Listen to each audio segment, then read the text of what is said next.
그러면 다음 문항으로 넘어가도록 하겠습니다. 네트워크 마케팅 사이다 토크 백문 백답. 네, 93번째 질문입니다. 사업 성공을 위해서 상담은 어떻게 활용해야 할까요? 이 사업에 있어서 정말 스폰서 활용만큼이나 또 상담이라는 부분 또한도 혼자 하는 사업이 아니기 때문에 정말 중요한 부분이지 않을까. 또 내가 사업 성장할 수 있는 그런 지름길을 택하는 부분이 상담에 있다라고 보여지는데요. 상담을 어떻게 하면 좋을지 이 부분도 배지 원장님 또 말씀해 주시면 감사드리겠습니다.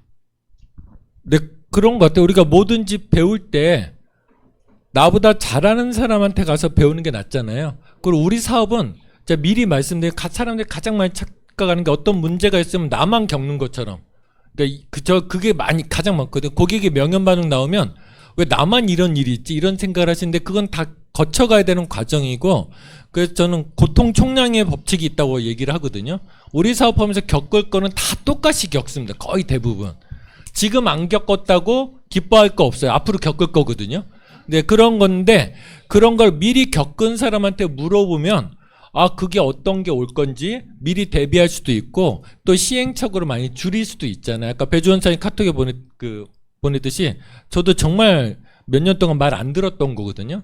그러니까 결국엔 근데 나만 고생이고 더 무서운 건 뭐냐면 나랑 같이 사업하는 파트너들이 고생이더라. 그래서 앞서 나가는 이제 업라인들하고 상담하는 게 정말 중요한 역할인 거고, 그리고 실제로 저는 그런 얘기를 많이 하거든요. 이게 오래 사업하다 보니까 직감이 옵니다. 이달에 목표 정하잖아요. 사장님 최선을 다할게요. 그분은 그 직급 달성 못할 확률이 95%예요. 근데 혼신의 힘을 다하겠다는 사람은 거의 달성하거든요. 그래서 아마추어들은 최선을 다한다는 말을 많이 하고요. 프로들은 혼신을 다합니다. 그러면 최선과 혼신의 차이는 뭐냐면 혼신은 노력은 하는데 최선에다가 노력은 하는데 혼신의 힘을 다한다는 건 누군가한테 도움을 요청하는 것까지 포함돼야 혼신이라고 말을 하거든요. 그러면 이 사업하면 중요한 건 뭐냐면 나 혼자 잘하는 것보다 나를 도와주는 사람이 많으면 좋잖아요. 저는 그 절실하게 느껴요. 도와주는 사람이 많기 때문에 성장할 수 있고 되게 효과적으로 또 폭발적으로 성장할 수 있거든요. 그럼 나를 도와주는 사람이 많으려면 내가 요청을 해야 되잖아요. 근데 파트너한테 요청할 수는 없잖아요. 그래서 처음에 스폰서들한테 얘기해서 내가 이달에 뭘 하고 싶은데 나는 1년 안에 PD 되고 싶은데 어떻게 해야 돼요? 묻고 도움을 요청하는 과정이 저는 상담이라고 얘기를 합니다. 그런데 스폰서 모르게 나 혼자 PD 가서 깜짝 놀래줘야지? 그러면 예, 예. 의외로 많아요. 의외로 많습니다. 근데 놀라고 싶어요. 근데 놀랄 일이 없죠. 왜냐면 보통 이제 사라져서 놀라니까. 그래서 그거보다는 좀 나의 도움을 받기 위해서 상담을 요청을 해라. 그리고 그 상담을 했을 때 그 하소연하고 막 이런 거보다는 위로받으려고 하는 것보다는 성장해야, 위로받는 것도 2년 3년 위로받다 보면 위로가 안 되잖아요. 결과적으로 내가 성장해야 위로받을 일이 없어지는 거거든요. 그러기 위해서 업라인한테 나 뭘 하고 싶은데 도와달라 이렇게 얘기하고 거기에 맞춰서 행위라면 지원군이 많아지면 성장한다는 건 저는 확신 드릴 수 있습니다. 예. 네, 정말 답변 감사드리고요. 그리고 또 말씀 들으면 대부분의 사람들은 상담을 하는 입장일 수도 있고요. 사업가 입장에서 또 상담을 받는 입장이 있을 것 같은데 이 두 입장에 따라서 조금씩 좀 다른 그런 솔루션이 있을 것 같은데 이 원사님 좀 답변해 주시면 감사하겠습니다. 이제 많은 분들을 상담하는 입장에 사실은 지금은 있어요. 그전에는 상담을 많이 받았던 입장이라면은, 근데 제가 상담할 때는 두 가지를 항상 두는데요. 많은 분들을 상담을 하는 이유는 한 달에 한 번이라도 시간을 정해놓고 대화를 좀 하고 싶은 게 첫 번째고요. 두 번째는 저는 상담이 끝나고 나면 이분한테 현실적인 피드백도 있지만 끝나고 나면 이분이 사업을 더 하고 싶은 의욕이 들어야지 저는 그 상담이 좋은 상담이라고 생각합니다. 상담이 끝나고 나서 자괴감이 들고 나는 안 되나 봐 이러면 저는 좋은 상담이 아니라고 생각이 들어요. 필요한 말은 해주되 그 사람이 나중에는 하고 싶게끔 만드는 뭔가 에너지를 받고 동기부여를 받는 그런 상담을 취지에 두고 이제 진행을 하는데요. 아까도 말씀드렸지만 하셨지만 월초 미팅은 반드시 만나서 눈을 마주치면서 대화하고 또 의무점들도 그때그때 풀어주는 것도 저는 월초 미팅이라고 좀 생각을 합니다. 평소에 궁금한 것들 매뉴얼도 있지만 기본적으로 본인이 이제 얘기하고 싶은 것들을 얘기하고요.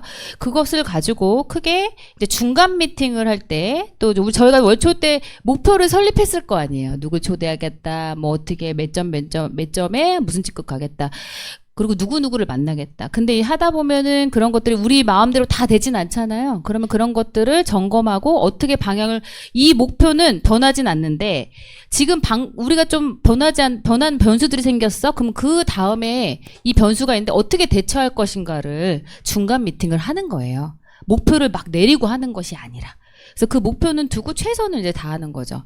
근데 때로는 신규가 나와서 그분들은 가리킬 게 많잖아요. 그런 분들 같은 경우는 계속 주간 미팅을 합니다. 제가 이제 조경길 사장님 나왔을 때 항상 주간 미팅은 월요일 오전 9시에 줌으로 진행을 했습니다. 다 만나서 하기가 녹록진 않죠. 그죠? 그래서 그런 루틴을 있어야 저희가 상담이 그래도 뭔가 결과를 낼 수 있는 이제 상담이 될 수 있다라고 말씀을 드리고요. 가장 중요한 거는 이 상담하는 리더는요, 같이 뛰는 리더여야 됩니다. 이론을 가지고 그 사람하고 상담을 해줄 수는 없어요. 물론 큰 맥락, 중요한 건 짚어줄 수 있지만 내가 현장에 가서 뛰지 않으면서 보여주지 않으면서 절대 말도 먹히지도 않고요.